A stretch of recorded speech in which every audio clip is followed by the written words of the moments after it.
the Right Honourable John Lubbock, 1st Baron of Avebury PCFRSDCLLLD, known as Sir John Lubbock, 4th Baronet from 1865 until 1900, was a banker, Liberal politician, philanthropist, scientist and polymath. He was a banker and worked with his family a unregistered trademark S company, but also made significant contributions in archaeology, ethnography, and several branches of biology. He helped establish archaeology as a scientific discipline, and was also influential in 19th-century debates concerning evolutionary theory. He introduced the first law on the protection of the UK's archaeological and architectural heritage. Early life: John Lubbock was born in 1834, the son of Sir John Lubbock, 3rd Baronet, a London banker, and was brought up in the family home of High Elms Estate, near Down in Kent.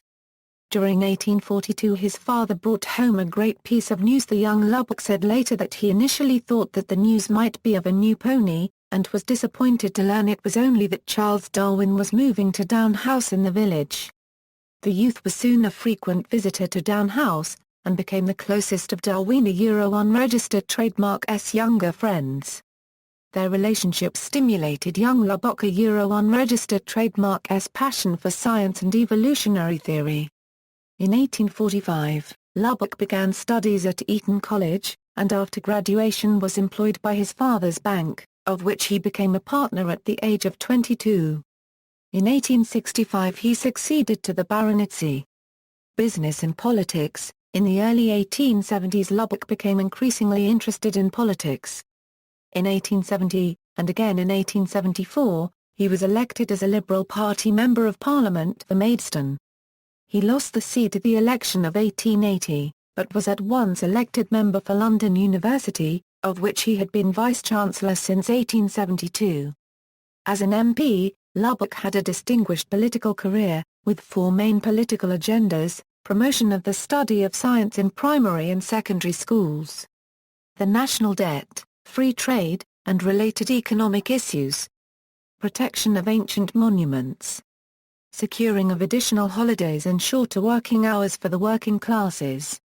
He was successful with numerous enactments in Parliament, including the Bank Holidays Act of 1871 and the Ancient Monuments Act of 1882, along with another 28 Acts of Parliament. When the Liberals split in 1886 on the issue of Irish Home Rule, Lubbock joined the breakaway Liberal Unionist Party in opposition to Irish Home Rule. A prominent supporter of the Statistical Society, he took an active part in criticising the encroachment of municipal trading and the increase of the municipal debt. In 1879 Lubbock was elected the first president of the Institute of Bankers. In 1881 he was president of the British Association, and from 1881 to 1886 president of the Linnean Society of London.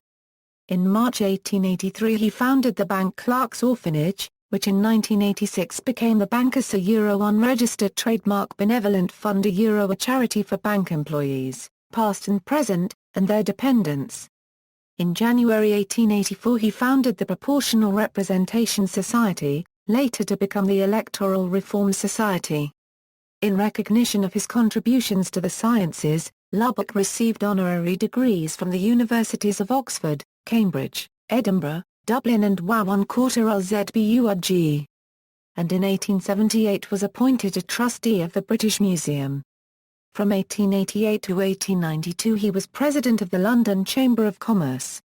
From 1889 to 1890 vice-chairman, and from 1890 to 1892 chairman of the London County Council. In February 1890 he was appointed a Privy Councillor, and was chairman of the Committee of Design for the new coinage in 1891. On January 22, 1900 he was raised to the peerage as Baron of Avebury, in the county of Wiltshire, his title commemorating the largest Stone Age site in Britain, which he had helped to preserve. He was president of the Royal Statistical Society from 1900 to 1902. In November 1905, Lord of Avebury, together with Lord Courtney of Penwith, founded an Anglo-German Friendship Committee which sought to counteract the influence of the British War Party, whose anti-German propaganda was then at its zenith, and smooth the way towards more amicable relations between England and Germany. The quotation, "We may sit in our library and yet be in all quarters of the earth," is widely attributed to Lubbock. This variation appears in his book The Pleasures of Life.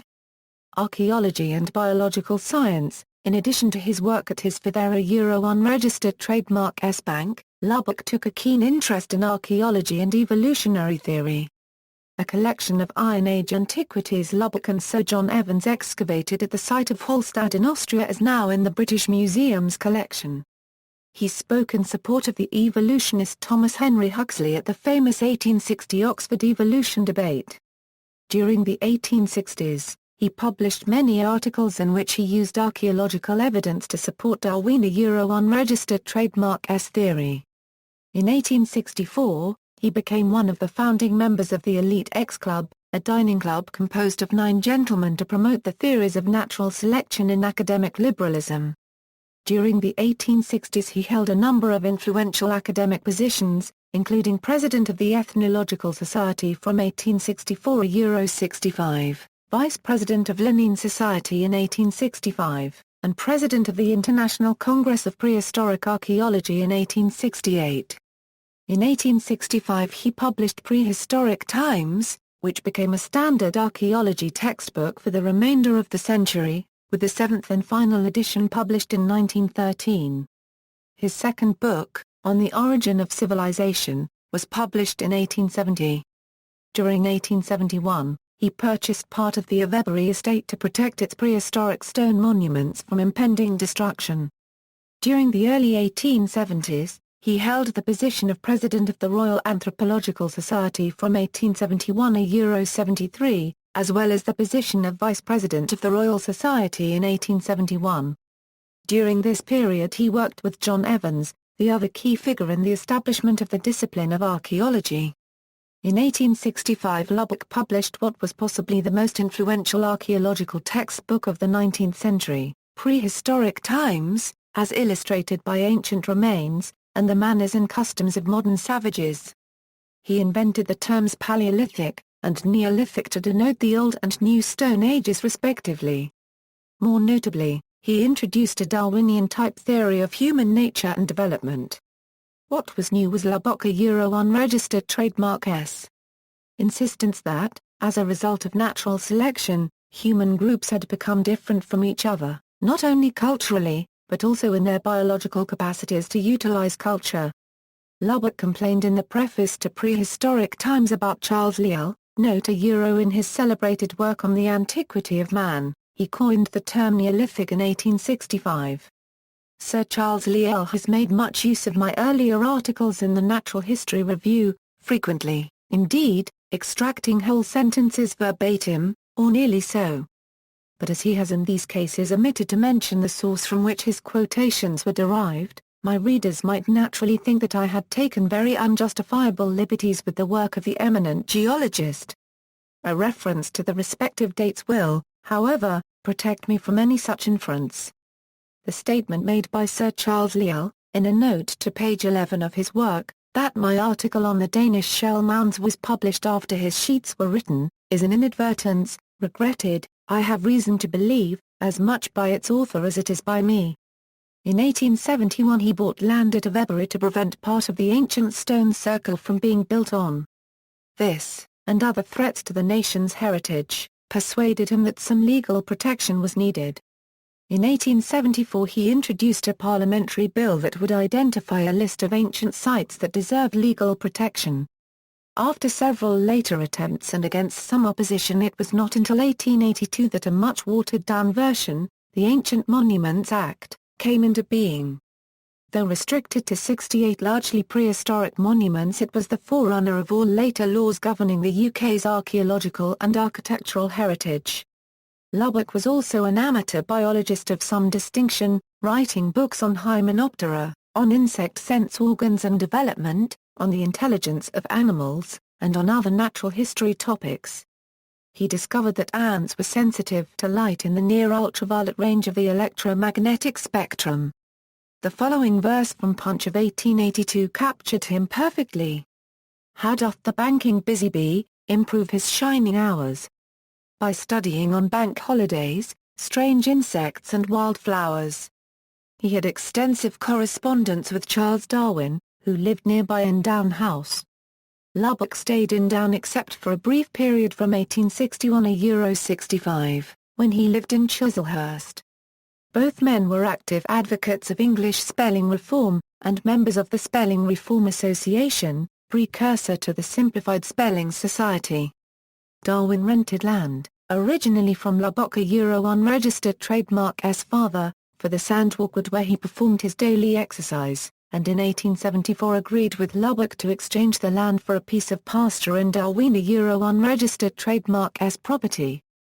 When Darwin died in 1882, Lubbock suggested the honour of burial in Westminster Abbey, organising a letter to the Dean to arrange this, and was one of the pallbearers. Family. Lubbock was one of 8 brothers and 1 sister. 3 brothers, Alfred, Neville and Edgar, played first-class cricket for Kent. Edgar and Alfred also played football and played together for Old Etonians in the 1875 FA Cup final. Lubbock's first wife was Ellen Frances Horden, who died in 1879. 5 years later he married Alice Lane Fox, the daughter of Augustus Pitt Rivers. He rebuilt Kingsgate Castle, near Broadstairs in Kent, as his family home, where he died in 1913. He was succeeded by his eldest son, John. References. Books. The following is a list of publications by Sir John Lubbock, arranged in chronological order by the dates of the first editions of each work. Lubbock J. Prehistoric Times, as illustrated by Ancient Remains, and the Manners and Customs of Modern Savages, Williams and Norgate, London, Lubbock J. The Origin of Civilization and the Primitive Condition of Man, Longmans, Green and Company, London, Lubbock J. Monograph on the Columbola and Tissanura, Ray Society, London, Lubbock J. On the Origin and the Metamorphoses of Insects, Macmillan and Company, London, Lubbock J. Scientific Lectures, Macmillan and Company, London, Lubbock J. Addresses, Political and Educational, Macmillan and Company, London, Lubbock J. 50 Years of Science, being the address delivered at York to the British Association, August 1881, Macmillan and Company, London, Lubbock J. Chapters in Popular Natural History, National Society, London, Lubbock J. On Representation, Swansonen and Company, Bern, Lubbock J. Flowers, Fruits and Leaves, Macmillan and Company, London, Lubbock J. On the Senses, Instincts and Intelligence of Animals, with special reference to insects, Kegan Paul, Trench, Tra 1/4 BNER, and Co. Limited, London, 512 pp. Lubbock J. The Pleasures of Life, Macmillan and Company, London, Lubbock J. Flowers and Insects, Macmillan and Company, London, Lubbock J. Ants, Bees and Wasps, a record of observations on the habits of the social Hymenoptera, Kegan Paul, Trench, Tra 1/4 BNER, and Co. Limited, London, 442 pp. Lubbock J. The Use of Life, Macmillan and Company, London, Lubbock J. On Buds and Stipules, Kegan Paul, Trench, Tra 1/4 BNER, and Co. Limited, London, 239 pp.